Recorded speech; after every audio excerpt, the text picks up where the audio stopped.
Bonjour à toutes et à tous et bienvenue sur Le Pompon, le podcast qui s'intéresse au parcours atypique et inspirant des entreprenantes et entreprenants du Sud-Ouest.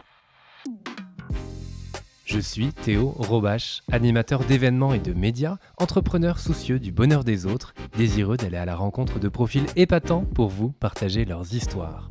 Et bienvenue dans ce format que j'ai créé pour donner la parole à ces jeunes pousses, ces personnes qui viennent de se lancer dans l'aventure et qui nous partagent au micro du Pompon leurs projets. Et pour cet épisode, je reçois Alison Chauveau, fondatrice d'Un Petit Bout de Lumière, une entreprise qui développe des expériences en réalité virtuelle pour améliorer la prise en charge des soins dentaires pédiatriques. Dans cet épisode, elle me parle de la genèse de son projet, des étapes de recherche et développement, des différents accompagnements obtenus et de l'outil créé, clairement validé par les enfants. Alors je vous souhaite à toutes et à tous une très belle écoute. Salut Alison. Salut Théo. Merci d'être là, de prendre le temps de répondre à mes questions au micro du Pompon. Très content de te recevoir. Merci à toi de m'avoir invité. Ben ouais, alors je le dis au cas où, mais c'est dans le cadre de BioBoss, parce que le Pompon est partenaire de BioBoss et tu es l'une des gagnantes de Nouvelle-Aquitaine avec Florence que je recevrai aussi. Donc déjà bravo pour ça. Merci. C'était chouette, tu nous raconteras tout ça. Avant de commencer concrètement, est-ce que tu peux te présenter s'il te plaît ? Alors je m'appelle Alison Chauveau et je suis la fondatrice de la société Petit Bout de Lumière. Ouais, trop bien. Et on va parler de tout ça. Tu voulais faire quoi quand tu étais petite ? Je voulais être médecin pour les enfants.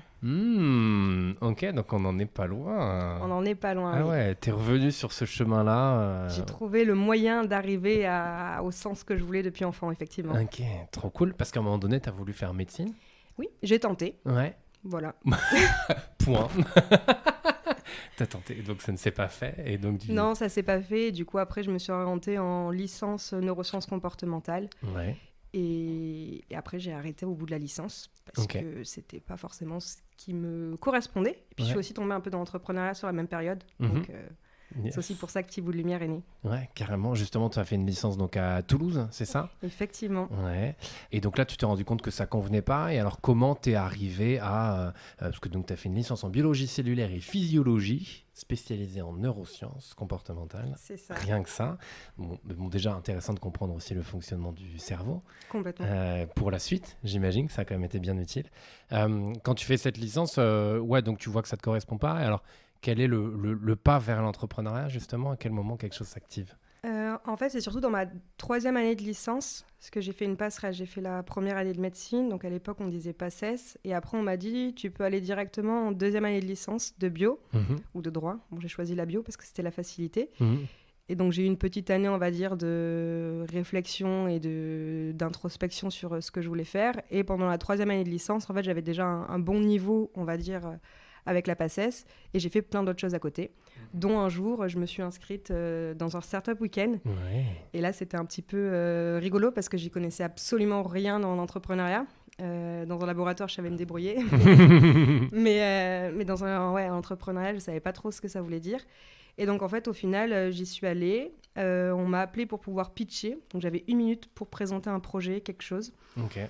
Donc, en soi, j'avais rien, hormis qui j'étais. Et ma grosse problématique était la prise en charge des soins des enfants. Et en fait, suite à ça, il y a des gens qui ont voulu travailler avec moi dans le week-end. Un peu impressionnant. Et on a été lauréats. Et en fait, à partir de là, j'ai réfléchi assez rapidement, en fait. Et 15 jours après, je suis allée voir mes parents. Je leur ai dit, j'ai été acceptée en master. Ça va pas se passer comme ça. Je vais déménager à Bordeaux et puis je vais arrêter les études. Et donc, c'est là où ça a commencé. Ok, énorme. Et donc, pour le rappel, le Startup Weekend, c'est donc un week-end, comme son nom l'indique. Et donc, des personnes qui arrivent au début, c'est ça, et qui ont une idée, qui viennent la pitcher au tout début. Et après, pendant un week-end, il y a des groupes qui se forment. Et les gens travaillent dessus. Oui, c'est ça. Et en fait, il y a 2 profils. En général, il y a les personnes qui vont venir pour proposer une idée ou quelque chose, et les autres personnes qui vont juste être là pour pouvoir proposer leurs compétences sur le week-end. Ouais. Je ne savais pas trop dans quel endroit je m'étais inscrite, et j'ai compris que je m'étais inscrite pour présenter quelque chose. Et alors, ce quelque chose, justement, donc c'est le tout début de Petit Bout de Lumière, alors, d'où ça te vient, cette idée, tu vois, de soins pour les enfants aussi ? Alors, au niveau des soins pour les enfants, faut remonter un petit peu plus en arrière dans mon enfance. J'ai eu un parcours assez compliqué, médicalement parlant, où les soins ont été compliqués. Okay. C'est encore compliqué aujourd'hui. Ouais. Je suis en travail dessus, forcément. Et en fait, j'ai grandi en disant à mes parents constamment plus tard, je serai médecin pour les enfants et ça se passera jamais comme ça s'est passé pour moi. Ok. Et donc, au final, sur le Startup Weekend, donc j'étais déjà animée par rapport à cette vocation ou cette envie de pouvoir régler ce problème. Et en fait, le Startup Weekend, j'ai compris assez rapidement que c'était un Startup Weekend axé sur les nouvelles technologies, autre domaine que je ne connaissais absolument pas, sinon c'est pas drôle. Et en fait, un week-end, on a eu la chance, on était à Pau, donc c'était sur Pau en 2018, et on était juste à côté de l'hôpital. Donc en fait, on a pu aller à l'hôpital et discuter de manière assez facile avec des infirmières. Et petit à petit, en fait, la réalité virtuelle est arrivée comme une solution assez intéressante. Donc c'est à ce moment-là que j'ai commencé à travailler sur cette idée. Ok. Génial pour le coup d'avoir pu recouper tous les chemins, tu vois, et donc d'arriver à ça. Donc le Startup Weekend, c'est vraiment le début. Et donc là, tu te dis, comme tu as dit, assez rapidement, au final, tu y vas, tu te lances. À ce moment-là, avec quelle idée en tête ? Alors à ce moment-là, on était sur l'utilisation de la réalité virtuelle pour réaliser les rêves des enfants qui étaient hospitalisés.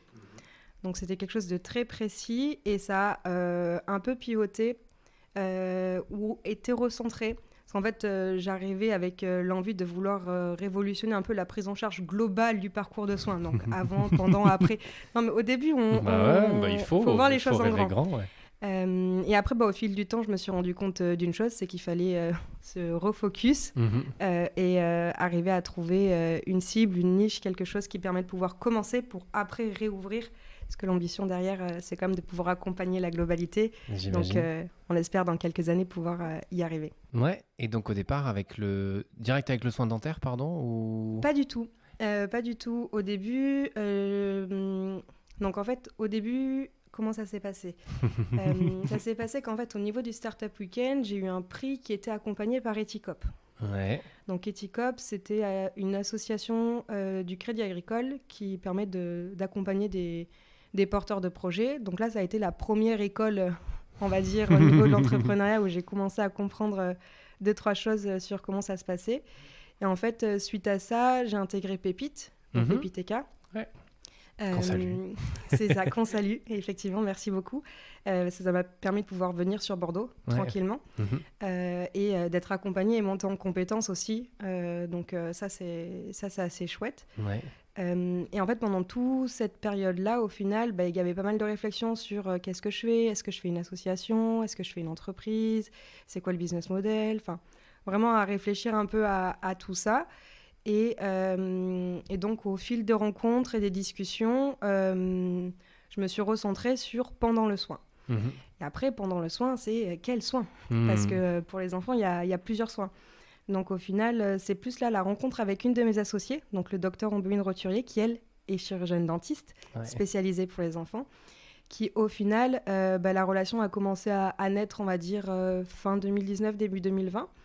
Où elle a commencé à m'ouvrir un petit peu sa pratique et je me suis dit qu'au bout d'un moment, le dentaire, c'était quand même un endroit assez intéressant pour commencer parce qu'il y a un besoin que je n'avais pas identifié au préalable et il y a tout le côté libéral aussi.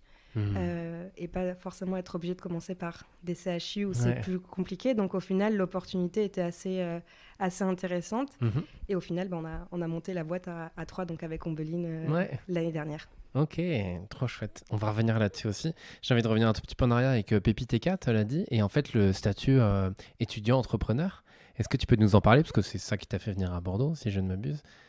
Alors, c'est Ethicop. C'est Ethicop qui m'a fait venir à Bordeaux. Le statut étudiant-entrepreneur, en fait, il propose plusieurs choses, dont, donc si on se rappelle, j'étais plus étudiante. J'avais fini, donc j'étais plus étudiante. Arriver à Bordeaux sans être étudiante, sans avoir de travail, c'est compliqué pour trouver un logement. Donc, en fait, j'avais fait plusieurs choses et c'est arrivé à Bordeaux. Je connaissais pas grand monde non plus. Le milieu de l'entrepreneuriat, je savais pas trop ce que c'était.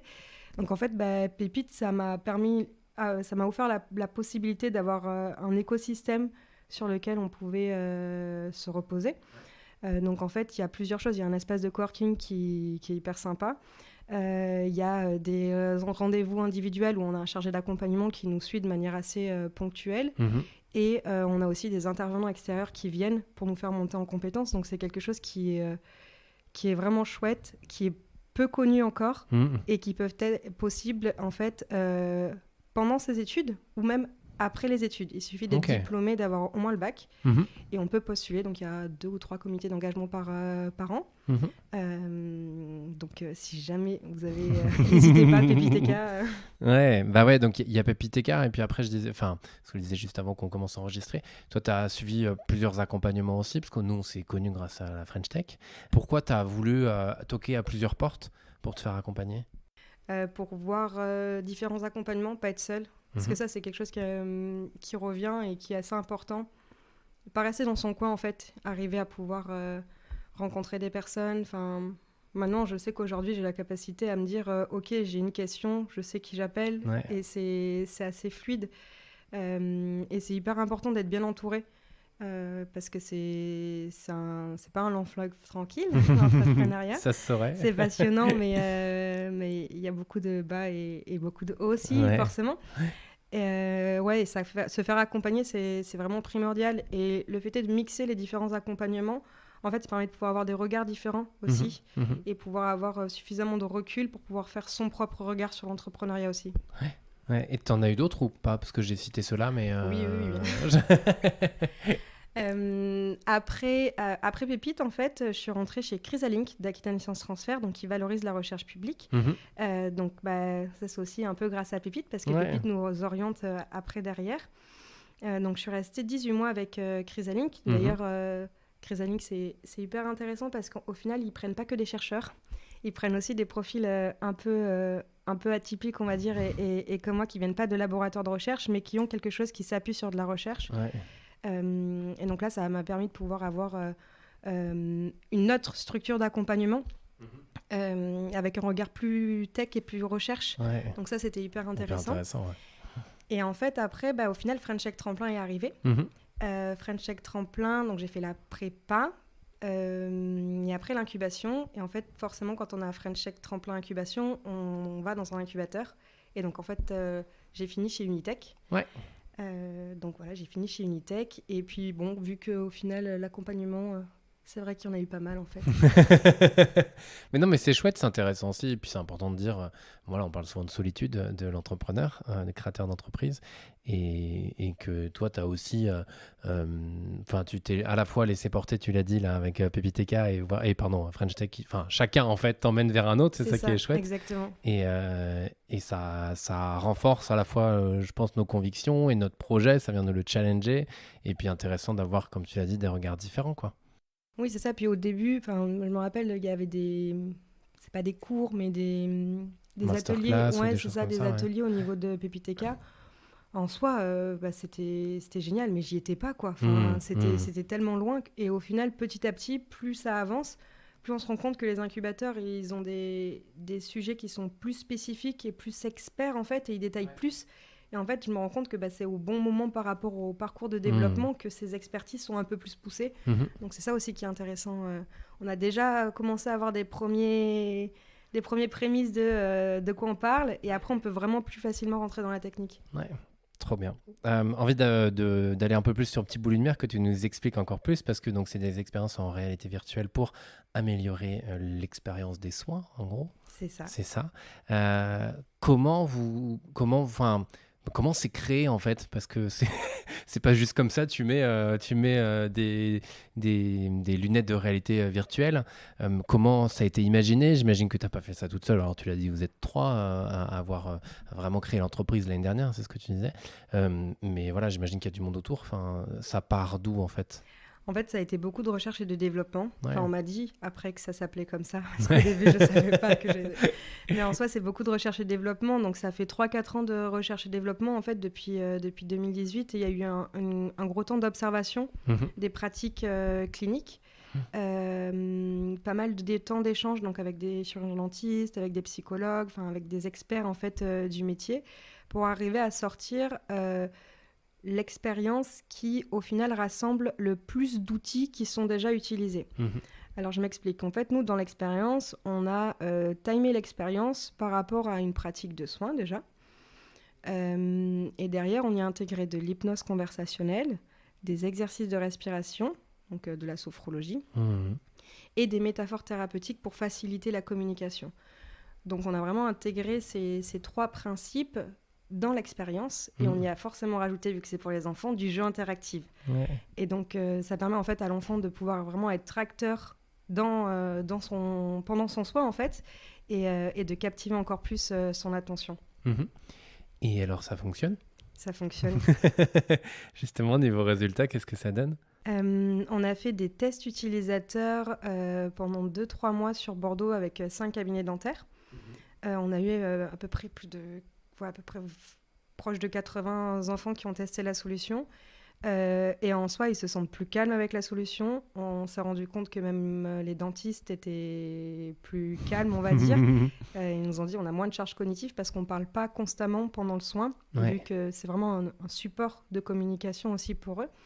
Je ne l'ai pas forcément précisé, mais en fait, il y a un retour visuel sur tablette. Et c'est un retour visuel qui permet de voir ce que voit l'enfant en temps réel et pouvoir le permettre de le contrôler et d'avoir des actions sur ce que voit l'enfant.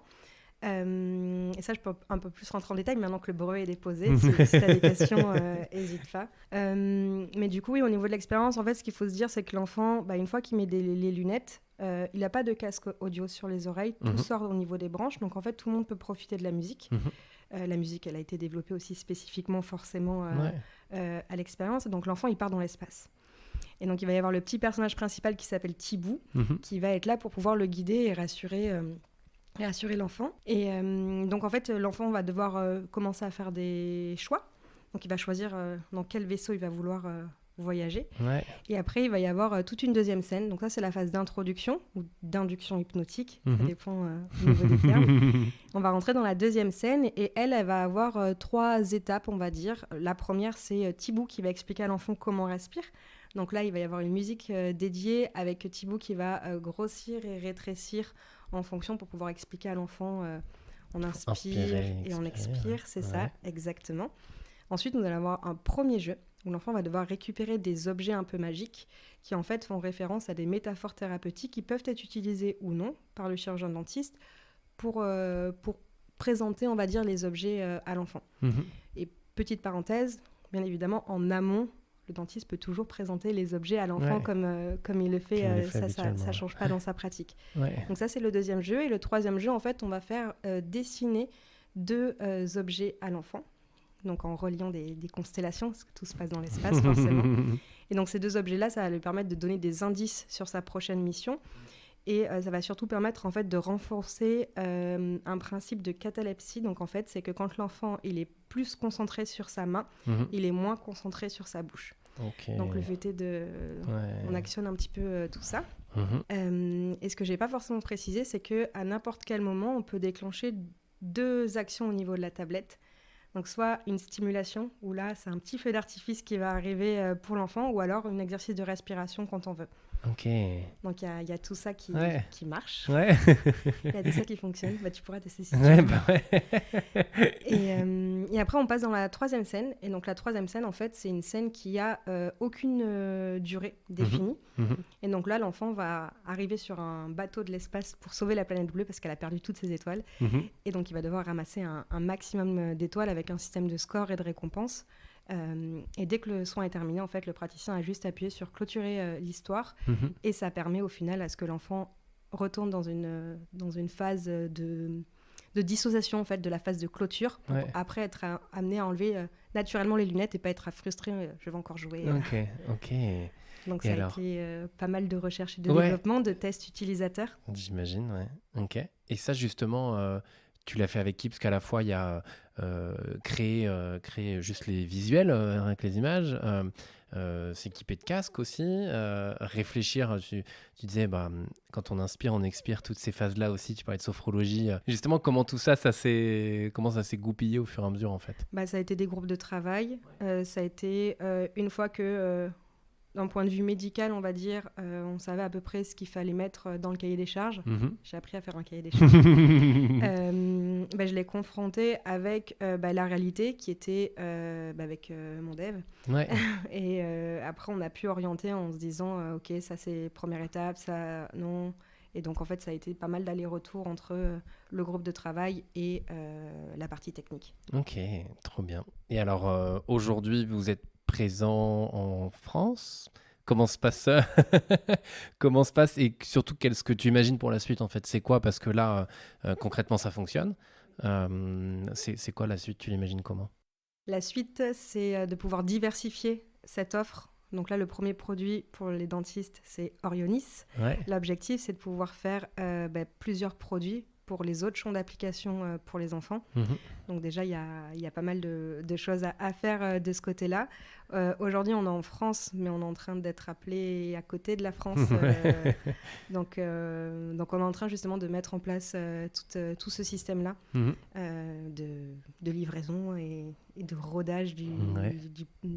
de la pipe commerciale sur le lancement. Mhm. Complètement, trop cool. J'avais vu aussi que tu as communiqué au bout de 4 ans sur LinkedIn là-dessus. Oui, J'ai un peu regardé. Pourquoi ne pas effectivement. voir parce que parfois, en fait, c'est ça, c'est rigolo. Parfois, t'en as. Le projet n'existe pas encore, il n'y a rien, tu vois, et ils en parlent comme si c'était déjà waouh. Et toi, au final, tu as attendu de faire 4 ans de recherche, de tests, d'observation, tout ça, pour en parler. Est-ce qu'il y a une raison ou... Oui et non. C'est que j'en ai parlé beaucoup en face à face. Ouais. Ça, j'étais présente sur pas mal de choses. Mhm. Les réseaux et la communication, c'est pas forcément mon fort, on va dire. Il y a d'autres choses à faire et c'était pas une priorité en fait. Mhm. Et donc au final, là, ça commence à être un peu plus une priorité. Ouais. Puis j'ai la chance que du coup la troisième associée, Manon Charrier, qui elle est plutôt très très bonne dans ce domaine-là aussi, donc ça aide. Et c'était aussi pas communiquer trop tôt, parce qu'en fait, on se rend compte qu'en communiquant même pas beaucoup, on va dire, encore aujourd'hui, on a pas mal de demandes, Mhm. donc faut arriver à jauger, communiquer, pouvoir répondre à la demande, livrer les clients, les satisfaire. Donc en fait, c'est toute une chose à mettre en place aussi. Ouais, ok. J'ai vu aussi, pour terminer, que tu avais été ambassadrice Pépiteka et donc tu partageais aussi, si je ne m'abuse, en tant qu'entrepreneur, ce que tu avais vécu. Oui, alors c'était partager et surtout aller expliquer à d'autres Ouais, que ce statut-là existait. ouais, ok. Et donc c'est une belle continuité, je trouve, de l'avoir vécu et après de le partager. Pourquoi tu as voulu faire ça? Parce que je trouve que c'est assez intéressant, c'est qu'il y a des choses qu'on m'a pas dit au Mhm. début Ouais. et Genre quoi? que j'aurais peut-être aimé entendre ou pas, parce que peut-être que je les aurais pas entendus, je sais pas. Mais, Genre de quel type? de quel type Ouais, je pense que oui, l'entrepreneuriat c'est dur. Bah oui, c'est dur, mais en même temps, si on m'avait dit tout ce qui allait se passer, je l'aurais pas cru vu que je l'avais pas vécu. Ouais. Donc, plus essayer de remettre en contexte et d'échanger sur, ok, concrètement, moi j'ai fait ça, ça, ça, et Mhm. c'est pas la bonne façon de faire, c'est pas la mauvaise façon de faire, c'est ma façon de faire, Ouais. Et c'est ok. et bonne chance, quoi. Ouais. Bonne route. On arrive tranquillement à la fin de cet échange. Est-ce que tu as des... Tu vois, moi, dans l'idée aussi de mettre en lumière des personnes qui entreprennent d'une manière ou d'une autre dans l'écosystème, que ce soit local ou régional, c'est aussi de montrer que quand on a une envie, une passion, voilà, une petite idée qui arrive comme ça, d'aller au bout. Qu'est-ce que toi, tu aurais envie de dire aux personnes qui ont justement cette petite voix qui leur parle ou cette idée? Qu'est-ce que tu as envie de leur dire? Il faut pas hésiter à en parler Ouais. et aller voir les autres, se renseigner. À Bordeaux, on a la chance d'avoir un réseau qui est quand même assez sympa et relativement ouvert. Ouais. Donc, faut pas hésiter et à interpeller les gens, à leur demander conseil. Et... Mhm. Ouais, faut pas hésiter à rentrer physiquement en contact avec les gens. Ouais. Et enfin, dernière question, qu'est-ce qui t'anime au quotidien? Ce qui m'anime au quotidien, c'est... j'ai des souvenirs d'enfants qui, au final, de base, sont rentrés dans le cabinet, ils n'étaient pas du tout à l'aise, ils sont ressortis, ils demandaient s'ils pouvaient revenir demain pour continuer les soins. Donc ouais, c'est ça qui m'anime en fait, de voir que ça marche et que les enfants commencent à changer un peu leur perception des soins. Mm. Donc ça, c'est quelque chose qui m'anime. Ça, c'est chouette. Bravo alors. Bravo pour ce que tu fais, bravo pour ce que l'équipe fait, c'est trop bien. Et puis, bonne route. Merci. On va suivre tout ça de très près. À bientôt. À bientôt, merci. Merci à vous pour votre écoute. J'ai moi aussi testé le casque de réalité virtuelle et je dois avouer que le moment passé avec Thibaut a été hyper agréable. La technologie au service d'un soin facilité, on valide. Si cet épisode vous a plu, eh bien je vous invite à le partager autour de vous. Le pompon se fait connaître aussi et surtout grâce à vous. Alors je vous dis à très vite pour un nouvel épisode du podcast et surtout d'ici là, prenez soin de vous.